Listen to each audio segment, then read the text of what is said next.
পরবর্তী অঙ্কটা দেখো, আমরা সংখ্যা রেখার উপরে 1.052 স্থাপন করব। তাহলে আমরা সংখ্যা রেখাটা অঙ্কন করে নিয়েছি। তাহলে এখানে সংখ্যা রেখাটা আছে। তাহলে প্রথমে কি আছে, এই মাঝখানে আমরা মূলবিন্দু ধরলাম 0। তাহলে আমাদের এখানে সংখ্যাটা আছে 1.052, মানে 1 থেকে 2 এর মধ্যে সংখ্যা রেখাটা অবস্থান করবে। তাহলে 1 থেকে 2 পর্যন্ত আমরা এটা মার্কিং করে নিলাম। তার পরবর্তী সংখ্যা রেখায় চলে আসি। যেহেতু পয়েন্টের বিষয় আছে, আমাদের অনেকগুলো সংখ্যা রেখা অঙ্কন করতে হবে, আমরা আগে থেকে অঙ্কন করে রেখেছি।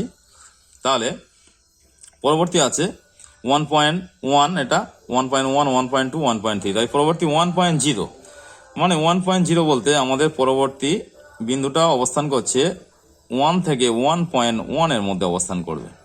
তাহলে আমরা এটা মার্কিং করে নিয়ে আবার একটা সংখ্যা রেখা আমরা অঙ্কন করছি।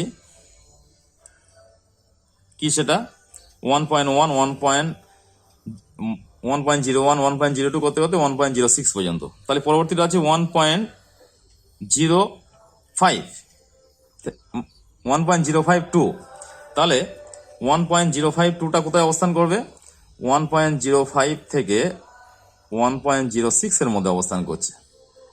তাহলে এটাকে আমরা মার্কিং করে নিলাম, নিয়ে আবার একটা সংখ্যা রেখা আমরা অঙ্কন করলাম। যে সংখ্যা রেখাটা 1.05 থেকে শুরু, 1.053 তে শেষ। পরবর্তী আমাদের সংখ্যা আছে 2। তাহলে কি করতে হবে, সেটা কোথায় দাঁড়াচ্ছে? এখানে 1.052।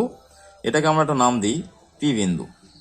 তাহলে এই পি বিন্দুটাই হচ্ছে আমাদের সংখ্যা রেখার উপরে 1.052 এর অবস্থান।